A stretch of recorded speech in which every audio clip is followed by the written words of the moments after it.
अवाजी समातुन ताईं radio voice of Sindh London.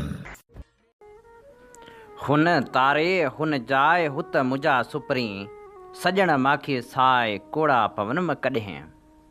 भलारे बिरदण जे भलारे बैद सां मुंहिंजी आवाज़ मुसाफ़िर radio voice of Sindh London तां थिए दुनिया जी कुंड कुड़छ ताईं जंहिंजा माॻ ॿुधी पियो उन्हनि मिड़ी महिरबाननि खे सिक भेरो सलाम शाल क़बूल पवे।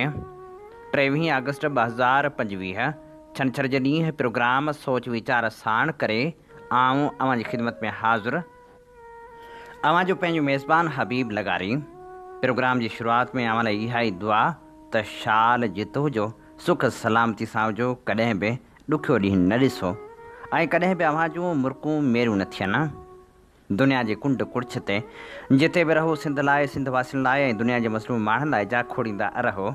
शाल अव्हां जा ख़्वाब तइबीरनि सां लाऊं लही सघनि। प्रोग्राम सोच वीचार में जिते मौजूदा हालतनि बाबति मुख़्तलिफ़ लिखणियूं पेश कंदासीं, उते सारी सब जमार सिंध लाइ जा खोड़ींदड़ comrade Ghulam Hussain sir, doctor ख़ैर मोहम्मद खैरल जूणो ऐं नामियारे अदाकार मुश्ताक मुग़ल जी वरसी ते खेनि भेटा पेश कंदासीं। उन सां गॾोगॾु सिंध लाइ जान जो नज़रानो ॾींदड़ मुज़फ़र भुट्टो जी सालगिरह ते पिणु भेटा पेश कंदासीं। गर्मियुनि जा ही ॾींहं जॾहिं बि मोट खाईंदा आहिनि तॾहिं पाण सां बादलनि ऐं बारिशनि खे ज़रूरु खणी ईंदा आहिनि ऐं पोइ बारिश वसंदी आहे। थरनि अंदरि क़ाइमु थियल थाक बहकी पवंदा आहिनि। माण्हू जेके सदाईं बादलनि खे सॾींदा आहिनि, जॾहिं बादल बेवफ़ाई करे समुंड ते वसंदा आहिनि तॾहिं बि ॾोरापो ॾींदा आहिनि त बेवफ़ा बादल वञी समुंडनि ते उठा। पर उहे बादल जॾहिं सिंध जे ॿियनि इलाइक़नि में वसंदा आहिनि तॾहिं इंतिज़ामी नाअहली ऐं लापरवाही जे करे रहवासियुनि लाइ तकलीफ़ जो सबबु बणिजंदा आहिनि। उहा मल्हारी मुंद जेका ख़ुशियुनि जी हूंदी आहे, जेका मिलण वारी मुंद बि सॾिबी आहे, ऐं उहा मुंद जेका पाण सां गुल गुलज़ारी सावक ऐं सुराण खणी ईंदी आहे, उहा पोइ रहमत बदिरां ज़हमत बणिजी वेंदी आहे। मौसमियात खाते जे अॻु थियण बावजूदि हुकूमत का बि तयारी न कंदी आहे। सिंध हुकूमत जी नाअहली ऐं बेहसी जी इंतिहा चइजे जो बहिरान संगीन खां संगीन थींदा वेंदा आहिनि। बरसातनि जी शुरूआत खां अॻु मौसमी अगकथियूं मौजूदु बि हुयूं, पर सिंध हुकूमत हिन भेरे अॻुवाट तयारियूं करण में मुकमल तौर ते नाकाम रही। कराची ऐं हैदराबाद जहिड़नि वॾनि शहरनि में निकाह जो निज़ाम अॻु में ई ख़राबु हो, पर हुकूमत हुनखे बहितर करण लाइ को बि संजीदा क़दम न खयूं। बिजली इदारनि जी बदउनवानी नाअहली खे संभालण में बि सिंध हुकूमत गफ़लत जो मुज़ाहिरो कयो। के इलेक्ट्रिक, हेस्को ऐं सेप्को जहिड़ा इदारा बरसातनि दौरान पंपिंग स्टेशननि ते बिजली फ़राहम न करे सघिया, जंहिं सबबु पाणी जे निकाल जो अमल रुकिजी वियो ऐं शहरी इलाइक़नि में ॿोॾ वारी सूरत हाल पैदा थी वई। सिंध हुकूमत जे गैर ज़िम्मेवाराणे रवैये ऐं तरजीहनि जी खोड़ सबबु आवाम खे जानी माली नुक़सान बर्दाश्त करणो पियो। हुकूमती इदारनि में बदउनवानी ऐं अक़रबा परवरीअ जी रिवायत बरसातनि जे हिन बहिरान में वाज़ह तौरु साम्हूं आई, जॾहिं त वज़ीरनि ऐं अमलदारनि जी गैर हाज़िरी ऐं गैर फ़ाली अवाम में शदीद मायूसी पैदा कई। अवाम जे शिकायतनि ऐं सोशल मीडिया ते तनक़ीद बावजूदि हुकूमत ख़ामोश तमाशाई बणियल रही, जेका संदन नाअहली ऐं लापरवाही जो वाज़ह सबूत आहे। नतीजे में सिंध हुकूमत NDMA ऐं PDMA जे कोशिशनि में वाज़ह खोट नज़र अचे थी। PDMA सिंध मॉनसून लाइ कुझु अॻुवाट तयारियूं कयूं, जहिड़ोकि रिलीफ सामान मोकिलण ऐं वार्निंग जारी करणु, पर उहे नाकाफ़ी देर सां थियूं। NDMA मौसमी अॻकथियूं ऐं रिलीफ फ़राहम कयूं, पर मक़ामी सतह ते अमल दरामद में कमज़ोरियूं रहियूं। माण्हुनि जो चवणु आहे त बहितर इंतज़ाम न कया विया ऐं इमदादी कम देर सां शुरू थिया। सिंध हुकूमत खे फ़ौरी तौर ते बिजली इदारनि में सुधारा आणणु घुरिजनि, पाणी जी निकाल जो निज़ाम बहितर करणु घुरिजे ऐं एमरजेंसी रद्द अमल खे मज़बूत करण जी ज़रूरत आहे। हुकूमत खे बदउनवान इदारनि जे एहतिसाब लाइ सख़्तु क़दम खणणु घुरिजनि ऐं अवाम जी जान ऐं माल जी हिफ़ाज़त लाइ तरजीही बुनियादनि ते कमु करणु घुरिजे। बरसाती पाणी जे निकाल लाइ मुस्तक़िल हल, जहिड़ोकि नई निकाली निज़ाम जी तइमीर ऐं पुराणनि जी मरमत नागुज़ीर आहे। जेसिताईं हुकूमत पंहिंजे तरजीहनि खे दुरुस्त न कंदी, अवाम अहिड़नि बहिराननि जो शिकार थींदो रहंदो। सिंध हुकूमत खे हाणे अघोर निंड मां जाॻणु घुरिजे ऐं आवाम जी भलाई लाइ संजीदा क़दम खणणु घुरिजनि त जीअं मुस्तक़बिल में अहिड़ियूं आफ़तूं घटि नुक़सान पहुचाइनि ऐं कॾहिं बि का बारिश रहमत बदिरां ज़हमत न बणिजे। अवां जी समातुनि ताईं radio voice of Sindh London. Sindh धरती लाइ जाखोड़ींदड़ माण्हुनि जी फ़हिरिस्त जॾहिं बि नज़र डोड़ाई आहे तॾहिं अनेक किरदार अखियुनि जे अॻियां अची बीह रहिया आहिनि। उन्हनि अमुल किरदारनि में हिकिड़ो नालो कामरेड ग़ुलाम हुसैन शर जो बि आहे। संदसि वरसी ते भेटा पेश करण लाइ असीं अवां जे समातनि जी नज़र करियूं था शबीर शर जो लिखियल लेख। कामरेड ग़ुलाम हुसैन शर जी हिकु ई वरसी आहे। हू सिंध जे उन्हनि बहादुर इनकलाबी सपूतनि मां हो जिन पंहिंजी ज़िंदगी मज़दूरनि हारियुनि महिनतकश माण्हुनि ऐं ॾुखियनि जे हक़नि लाइ वक़्फ़ करे छॾी। कामरेड ग़ुलाम हुसैन शर जी जदोजहद रुॻो सियासी नारा न हुआ पर अमली जदोजहद हुई जंहिंमें हू हमेशह अवाम जे साथ में बीठो रहियो। हूअ समाजी बराबरी इंसाफ़ ऐं हक़ीक़ी जमहूरियत जो आवाज़ हो। पंहिंजे दौर में जॾहिं ज़ुल्म नाइंसाफ़ी ऐं इस्तहसाली क़ुवतूं ग़ालिब हुयूं तॾहिं बि कामरेड ग़ुलाम हुसैन शर कॾहिं बि पोइते न हटियो। संदसि सचाई बहादुरी ऐं नज़रियाती वाबस्तगी खेसि हज़ारे माण्हुनि जे दिलनि में अॼु बि ज़िंदा रखे थी। अॼु जॾहिं असां हुनजी वरसी मल्हाए रहिया आहियूं तॾहिं असां लाइ इहो अज़म नएं सिर ताज़ो करण जो ॾींहुं आहे त कामरेड जे रस्ते ते हलंदे मज़दूरनि हारियुनि ऐं महिनतकशनि जी जदोजहद खे अॻिते वधायूं। संदसि क़ुर्बानियूं ऐं ख़्वाब असां लाइ हिकु मशाल राह आहिनि। सलाम कामरेड ग़ुलाम हुसैन शर खे जेको पंहिंजी जदोजहद ऐं फ़िक्र में अॼु बि असां सां गॾु आहे। कामरेड ग़ुलाम हुसैन शर सिंध जी उन मिटी जो फ़र्ज़ंद हो जेका हमेशह मज़ाहिमत सचाई ऐं क़ुर्बानी ॾींदड़ माण्हुनि खे जनमु ॾींदी आई आहे। नंढपिण खां ई समाज में मौजूदु नाइंसाफ़ियुनि ग़रीब हारियुनि ऐं मज़दूरनि जे ॾुखनि ॾोझरनि खे वेझो ॾिसंदे हुन जे शऊर में जदोजहद जो ॿिज दाख़िल थियो। हुन नौजवानी में ई तरक़ी पसंद सोच इख़्तियार कई। हूअ उन नस्ल मां हो जेको सिंध में समाजी बराबरी क़ौमी हक़नि ऐं महिनत कशनि जी जदोजहद लाइ हमेशह सिफ़े अवल में रहियो। कामरेड ग़ुलाम हुसैन शर पंहिंजी सियासी जदोजहद में कॾहिं बि उसूलनि तां न हटियो। संदसि ईमान हो त जेको महिनत करे थो धरती जो मालिक बि उहो ई हुजणु घुरिजे। हुन मज़दूरनि ऐं हारियुनि जे हक़नि लाइ आवाज़ उथारियो, तालीमी समाजी ऐं मुआशी इंसाफ़ लाइ मुहिम हलाई, सियासी जलसनि गरजाणियुनि ऐं तहरीकनि में अॻुवाण तौरु शिरकत कयाई। हुन जो किरदारु रुॻो नारा हणण ताईं महदूद न हो पर अमली तौरु मैदान में रहणु संदसि आदत हुई। कामरेड ग़ुलाम हुसैन शर में हिकु तरफ़ सचाई ऐं बहादुरी हुई त ॿिए तरफ़ मोहबत ऐं आजिज़ी बि संदसि वजूद जो हिसो हुआ। हूअ नज़रियाती तौरु सोशलिस्ट फ़िक्र ते यकीन रखंदड़ हो जेको समाजी इंसाफ़ बराबरी ऐं इस्तहसाल जे ख़ात्मे लाइ बेमिसाल जदोजहद जो मुतालबो करे थो। हाणे जॾहिं हुनजी एकही वरसी मल्हाई पई वञे त संदसि जदोजहद असांखे इहो सबक़ु ॾिए थी त उसूलनि तां न हटणी हक़ीक़ी जदोजहद आहे। ग़रीब ऐं कमज़ोर तबक़नि जी सहायता करणी सियासत जो असुलु मक़सदु आहे। ज़ुल्म ऐं इस्तहसाल ख़िलाफ़ आवाज़ उथारणु इंसानी वक़ार जी हिफ़ाज़त करण जे बराबरि आहे। कामरेड ग़ुलाम हुसैन शर सिंध जी तारीख़ जो अहिड़ो इनकलाबी किरदारु आहे जंहिंजा ख़्वाब अॼु बि ज़िंदा आहिनि। संदसि फ़िक्र ऐं क़ुर्बानियूं असां लाइ मशाल राह आहिनि। वरसी जे हिन ॾींहं ते असां इहो अज़म करियूं था त संदसि जदोजहद खे अॻिते वधाईंदासीं ऐं समाजी इंसाफ़ बराबरी जमहूरियत जे लाइ पंहिंजो किरदारु अदा कंदासीं। हाणे अवां जी ख़िदमत में पेश करियूं था उहो तारीख़ी ख़त जेको कामरेड ग़ुलाम हुसैन शर सिंध लाइ जाखोड़ींदड़ अरड़े किरदार radio voice of Sindh London जे सरवाण साईं इमदाद ओढे खे लिखियो हो।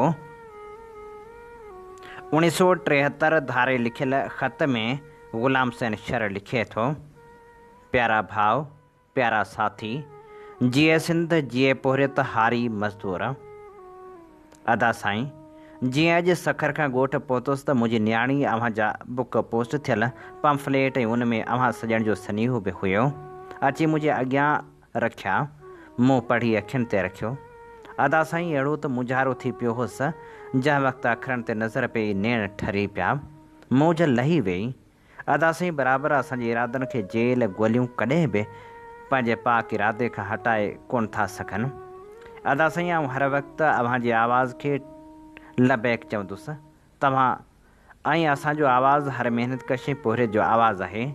अदा बिल्कुलु पोहरियत खां नाउमेद न थींदासूं। ॿियो अर्ज़ु त मथे जेको मूं मुझारो ॼाणायो आहे उहो साथी हिकु मिडिल क्लास सदर पीपी मीरवा सां तलख़ कलामी सबबु थियो हुयो। अदा ॻाल्हि ही हुई त उहो मुफ़ाद परस्त हिकु वॾेरे सां गॾु ज़रई भाण ब्लेक करे रहियो आहे। मूं मिसकिन हारियुनि खे बेदर्दी सां कुसंदो ॾिसी मुख़्तियार कार ताईं शिकायत कई, जंहिंजे रद्द अमल में मूं ते जुड़तू केस करायो अथसि। ख़ैर मर्द थी मैदान मल्हाईंदासीं, गिदड़ जे भभकियुनि खां पाण बि डिॼण वारा कोन आहियूं। बसि अदा साईं साथ हलंदो रहे, लाट ॿरंदी रहे। तव्हांजो ख़त मूंखे अकेलाई में तव्हांजे गॾु हुजण जो अहसासु ॾियारींदो आहे, उन करे विसारजो न। ख़त जो जवाबु ज़रूरु जल्दी में ॾींदा रहिजो, उन सां गॾो गॾु हिदायतूं बि ॾींदा रहिजो। ॿियो त साथी मां ठरी मीरवा तालके हारी कमेटी तरफ़ां आचर 7 जनवरी 1973 ते हारियुनि जो हिकु मेड़ कोठायो आहे, जंहिंमें तनज़ीम साज़ी बि उन ॾींहुं थींदी। अदा साईं मज़ीद मालूमात लाइ मरकज़ी हारी कमेटी हैदराबाद खां तनज़ीमी मालूमात फ़राहम करे ॾींदा ऐं संदनि एड्रेस बि लिखी मोकिलींदा। प्यारे जमाली, अहमद ख़ान जमाली खे कुर्ब सां जीए सिंध चवंदा। अदा निढे कामरेड ग़ुलाम शबीर शर जा सलाम क़बूल कंदा। तव्हांजो साथी ग़ुलाम हुसैन शर ठरी मीरवा। ही असीं भेटा पेश करे रहिया हुआसीं कामरेड ग़ुलाम हुसैन शर खे। अवांजी समातुनि ताईं radio voice of Sindh London. Program सोच वीचार में हाण नाम्यारे सहाफ़ी डॉक्टर ख़ैर मोहम्मद ख़ैरल जूणो खे संदसि वरसी जे मौक़े ते भेटा पेश करियूं था। डॉक्टर ख़ैर मोहम्मद जूणो बाबति सिंध जे हक़नि जी जदोजहद जे अॾोल किरदार, जदीद सिंधी सहाफ़त जे बानी साईं इमदाद ओढे लिखियो। डॉक्टर ख़ैर मोहम्मद जूणो फेडरेशन जी जान हूंदो हुयो। संदसि रूम ते हमेशह दोस्तनि जूं कचहरियूं थींदियूं हुयूं। दोस्तनि सां समूरी सिंध में राब्ते जो कमु कंदो हुयो। डॉक्टर थियण खां पोइ वॾो अरसो लीबिया में रहियो। वापसी ते अवामी आवाज़ सथ में शामिलु थी वियो।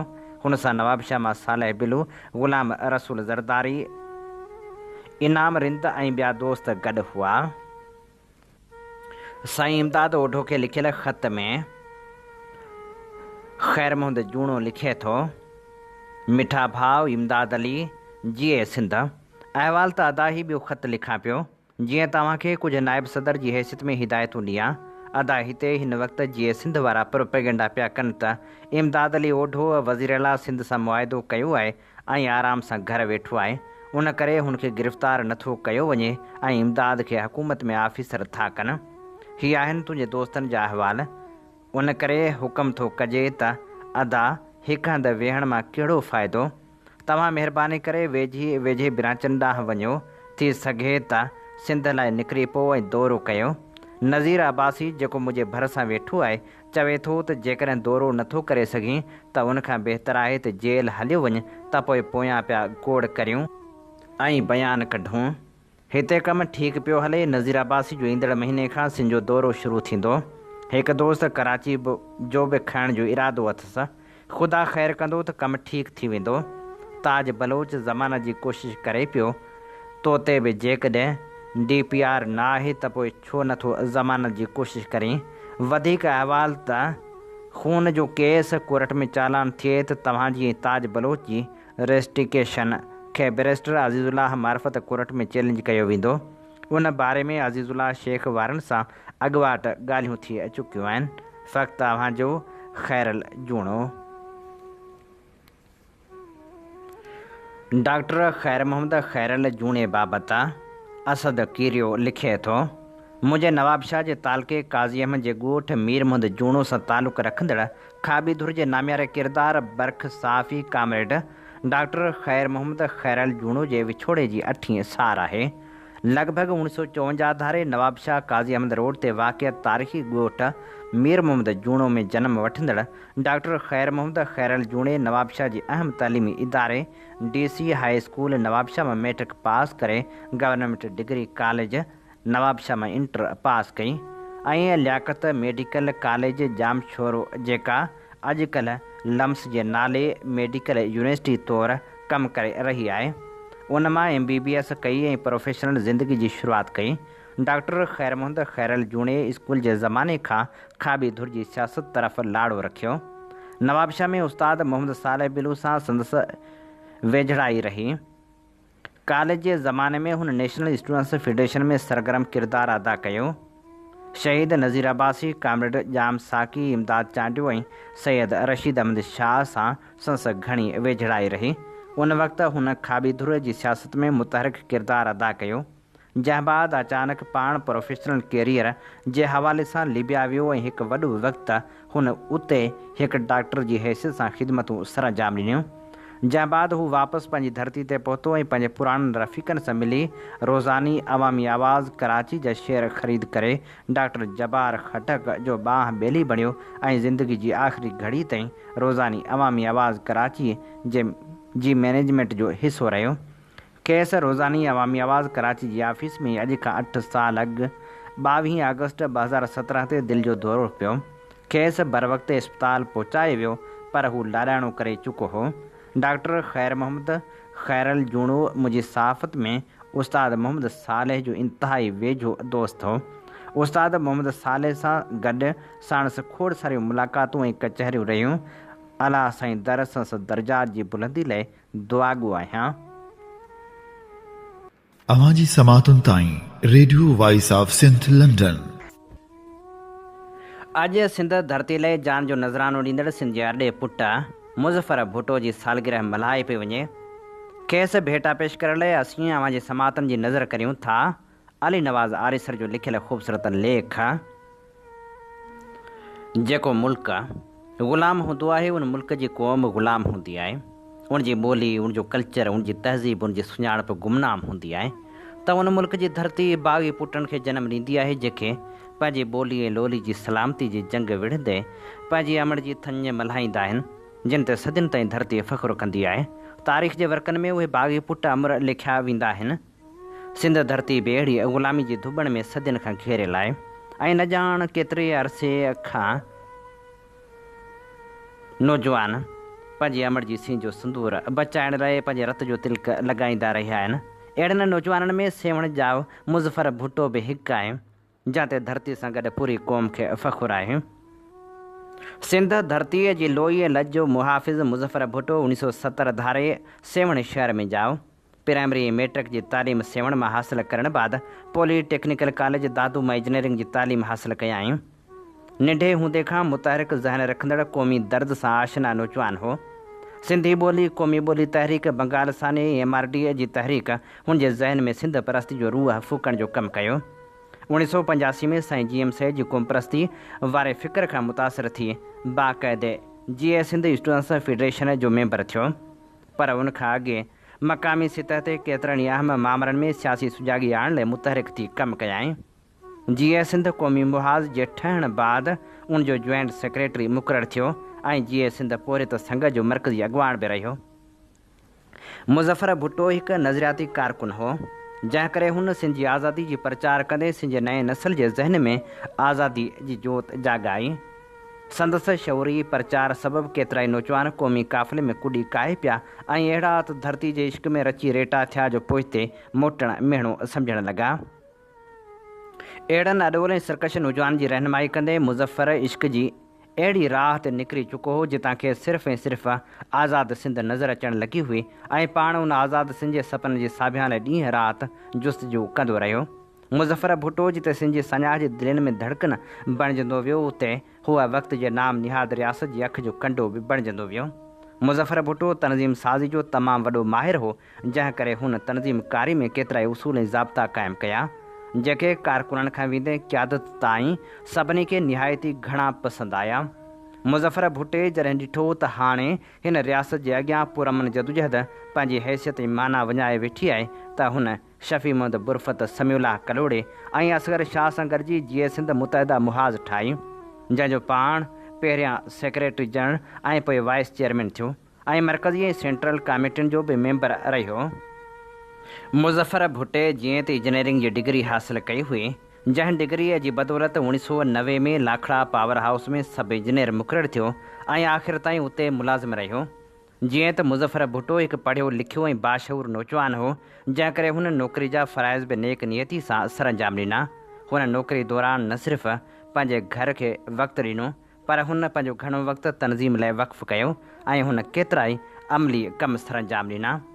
पाण जीअं सिंध मुतहदा मुहाज़ जो रूह रवां हो, जंहिं करे रियासत मथस घणी ॾमरियल हुई ऐं संस पोयां हथ धोए पइजी वई हुई, पर हुन कॾहिं बि उनजी परवाह न कई। पंहिंजी सियासी प्रचार जारी रखियाईं। उन दौरान 5 अक्टूबर 2005 ते कराची जे तारक रोड वारे इलाइक़े मां जीअं सिंध पोरित संगत जे अॻुवाण शौकत सांबल जी फ्लेट तां कुझु इदारनि हथां खंभिजी वियो। मथस सख़्तु तशदुद कयो वियो। खेसि आज़ादीअ जी जदोजहद तां हथ खणण लाइ हर तरह जो टार्चर कयो वियो ऐं संदसि औलाद खे मारण जूं धमकियूं बि ॾिनियूं वियूं, पर मुज़फ़र ते अहिड़ियुनि धमकियुनि जो को बि असरु न थियो। पंहिंजे मौक़िफ़ ते साबित कदम बीठल रहियो। मुज़फ़र जे खंभिजण ते सॼी सिंध भरपूर रद्द अमल जो मुज़ाहिरो कयो। पूरी क़ौमी तहरीक एहतिजाजी मुज़ाहिरा कया। क़ौमपरस्तनि जे शदीद रद्द अमल जे नतीजे में 23 महीननि बाद कोर्ट में खेसि पेश कयो वियो ऐं मथस को बि केस न बीहण करे बाइज़त बरी कयो वियो। मुज़फ़र उन गिरफ़्तारी दौरान पंहिंजी वनी साइमा खे टार्चर सेल मां हिकु ख़त लिखियो हो, जंहिंमें हुन पंहिंजी वनी खे हौसलो ॾिनो हो ऐं लिखियो हुआईं त हीअ रियासत जेकॾहिं मूंखे मारे विझे त मुंहिंजे पुटु आकाश खे आज़ादु सिंधु देश जो सबक़ु पढ़ाइजांइ। मुज़फ़र जो हीउ ख़त क़ौमी कारकुन लाइ हिकु पैगाम आहे त आज़ादी जी राह ते हलंदे केतिरियूं ई मुश्किलातूं छो न अचनि, पर हिमत न हारणु घुरिजे। मुज़फ़र भुट्टो पंहिंजी वनी साइमा ऐं पंहिंजे बचड़नि सां बेपनाह प्यारु कंदो हो, पर धरती जो इश्क़ हुन लाइ मथां हो। हा, मगर छा कजे, तुंहिंजे काकुल जे क़ैदी थियण खां अॻे क़ैद खाननि में काई कशिश हुई जेका वेही छिके। दिलि त माण घुरियूं तुंहिंजो सभु दिलि भरियूं, हा मगर छा करियूं। दार जे दर्द खे पंहिंजी लज़त हुई जेका वेही छिके। तूं पुछी थो पिरीं मां हलियो छो वयसि। मुज़फ़र भुट्टो सख़्तु टार्चर थियण करे बीमार थी पियो ऐं काफ़ी अरसो तकलीफ़ में मुब्तला रहियो, पर हूअ मायूस न थियो। जल्दी ॿीहर क़ौमी तहरीक में मुतहरिक थी सियासत करणु लॻो। हुन सिंध जे हर वाहण वसंदी हर ॻोठ शहर में वञी आज़ादु सिंधु देश जी प्रचार कई। केतिरा ई क़ौमी लेक्चर प्रोग्राम कया ऐं केतिरा ई कामयाबु जलसा करायाईं। मुज़फ़र भुट्टे जी अमली जदोजहद खां ख़ौफ़ज़दा थी इदारनि ॿीहर 2011 में मटियारनि मां खेसि खंभे गुम कयो। मथस तमामु घणो तशदुद कयो वियो ऐं मुज़फ़र खे झुकाइण लाइ संदसि भाउ मुमताज़ भुट्टे खे बि पोयां घर में बम धमाको करे शहीद कयो वियो। पर पोइ बि हीअ अॾोल ऐं सरकश मांझी मुड़ुसु न झुकियो त खेसि 15 महीननि जी गुमशुदगी बाद शहीद कयो वियो। हटड़ी बाईपास वटां 21 मई 2012 ते संदसि तशदुद थियल लाश हथु आयो। मुज़फ़र भुट्टे खे एॾी त बेदर्दी सां मारियो वियो हो जो संदसि सीने खे चीरे बाध कयो वियो हो ऐं हेठिएं हिसे खे बि धार कयो वियो हो। सियासी कारकुन हुअण नाते संदसि अलमनाक मौत ते सिंधी क़ौमपरस्त जमायतनि शदीद रद्द अमल ज़ाहिर कयो ऐं समूरी सिंध में फीथा रोक शटरबंद हड़ताल कई वई। संदसि मड़ खे सेवण आणण बाद क़ौमी झंडे जो कफ़न ॾेई सन में साईं GM सैद जी पेरांदी खां सियासी साथी रूपले चोलियाणी जे भर में मिटी माव हवाले कयो वियो। हीअ असीं भेटाउनि जा गुलाब आछे रहिया हुआसीं सिंध लाइ जान जो नज़रानो ॾींदड़ शहीद मुज़फ़र भुट्टो खे। अवां जी समातुनि ताईं radio voice of Sindh London. अव्हीं ॿुधी रहिया आहियो radio voice of Sindh London. अवां जी ख़िदमत में प्रोग्राम पेश कयो पियो वञे सोच वीचार जिन सफ़र में आऊं अवां सां मुखातिब पंहिंजो मेज़बान हबीब लगारी।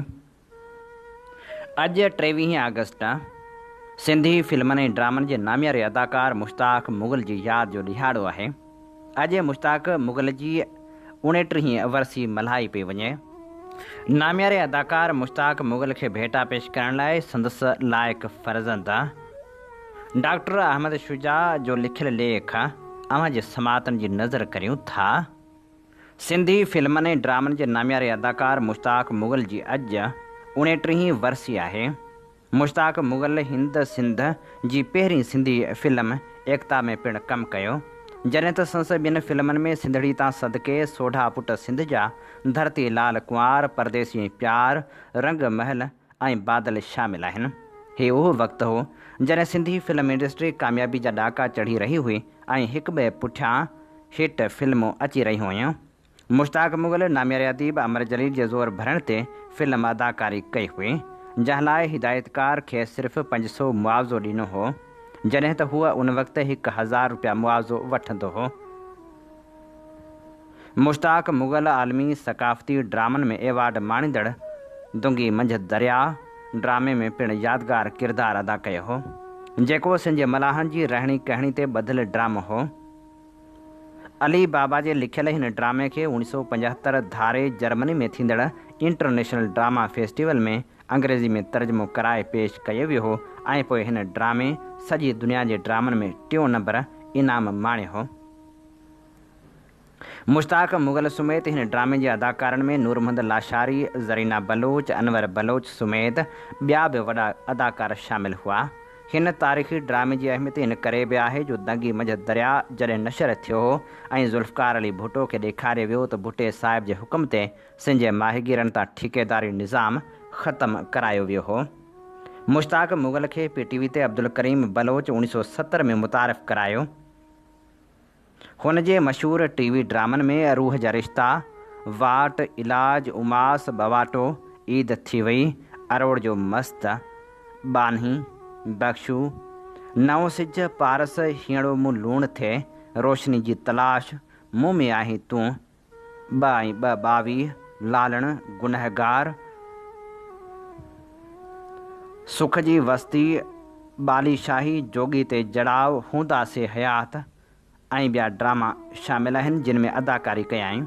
मुश्ताक मुगल उर्दू जे मशहूरु ड्रामा सीरियल दीवारे में नगर ख़ान धाड़ेल जो सगारू किरदारु अदा कयो हो, जेको ॾिसंदड़नि खे हमेशह यादि रहंदो। हीउ ड्रामो मुल्क जे नाम्यारे लेखक अब्दुल कादिर जुणेजे जो लिखियलु हो। उनखां सवाइ मुश्ताक मुगल मारूफ़ ड्रामा नवीस नूरुल हुदा शाह जे आलमी सतह ते शोहरत माणींदड़ PTV जे उर्दू ड्रामा सीरियल जंगल में मरकज़ी किरदारु निभायो हो, जेको नाम्यारे अदाकार उस्मान पीरज़ादे जे पीउ जो हूंदो आहे। 1958 में रेडियो पाकिस्तान हैदराबाद जी नशरियात जो आगाज़ थियो ऐं साॻे साल मुश्ताक मुगल उतां ड्रामनि में कमु करण जो आगाज़ कयो। उन तरह हू रेडियो पाकिस्तान हैदराबाद जी पीढ़ जो पथर रखण वारनि अवाइली अदाकारनि मां हो। रेडियो पाकिस्तान तां संदसि पहिरियों ड्रामो ससुई पुन्हू हो। मुश्ताक मुगल रेडियो पाकिस्तान हैदराबाद जो अहम अदाकार हो, जेको हफ़्तेवार नशर थींदड़ ड्रामे में अक्सर हूंदो हो। हुन हर नुए जा किरदार कया। अहिड़ी तरह रेडियो हैदराबाद तां हुन जे ड्रामनि जो तइदादु 2000 खां वधीक बणिजे थो। मुश्ताक मुगल खे रेडियो पाकिस्तान जी पीढ़ जो पथर रखण वारनि आर्टिस्टनि में ॻणियो वञे थो। संदसि हमसरनि में मुस्तफ़ा कुरैशी, साकी, सैयद साले मोहम्मद शाह, कुर्बान जीलानी, MB अंसारी, अब्दुल हक अबड़ो, अब्दुल करीम बलोच, ज़रीना बलोच, रुबीना कुरैशी, महताब राशिदी, तॾहिं महताब चना हुई, रोशन अता ऐं मंज़ूर नकवी शामिल हुआ। मुश्ताक मुगल प्रोफेशनल आर्टिस्ट हो, जंहिंजो मुआशी ज़रियो अदाकारी हुई। संदसि गर्जदार आवाज़ मक़बूलियत जो सबबु रहियो। हुन जी विलादत हैदराबाद जे क़दीम पाड़े टंडे आगा में 1927 ईस्वी में थी। पाण तालीम पिराइण वारे शागिर्दी जे ज़माने खां वठी अदाकारी जा जोहर ॾेखारींदो हो, जंहिं करे अॻिते हली उन शोबे में नालो कढियाई। मुश्ताक मुगल ज़िंदगी जे पिछाड़कनि सालनि में PTV लाइ इहा शिकायत कंदो हो त सिंधी ड्रामनि जे नवनि प्रोड्यूसरनि खे पुराणनि अदाकारनि जो क़दुरु नाहे। उन करे PTV जे सिंधी ड्रामनि जो मयार बि किरी पियो आहे। मुश्ताक मुगल जी फितरत हुई त हूअ फजर जी निमाज़ वेल सुबुह साझर सुजाग थी वेंदो हो ऐं निमाज़ पढ़ण खां पोइ नेरन कंदो हो। पर 23 अगस्त 1996 ते निंड कंदे ई दम धणी हवाले कयाई। उन वक़्तु हुन जी ॼमार 69 वरिया हुई। संदसि आख़िरी आरामगाह अबाणे कब्रिस्तान टंडो आगा में आहे। हीअ असीं नाम्यारे अदाकार मुश्ताक मुग़ल खे भेटाउनि जा गुलाब आछे रहिया हुआसीं। इन ते ई प्रोग्राम सोच वीचार जो वक़्तु पुॼाणी ते पहुचे थो। पंहिंजे मेज़बान हबीब लगारी खे इन साॻी दुआ सां ॾींदा इजाज़त। वसे भिट तुंहिंजी भलारा सदा, सदा देस परदेस सारा वसन। कॾहिं सींद सिंजी न मेरी थिए, कॾहिं मोड़ कंहिंजा न मुरझाए अचनि। अवां जी समातुनि ताईं radio voice of Sindh London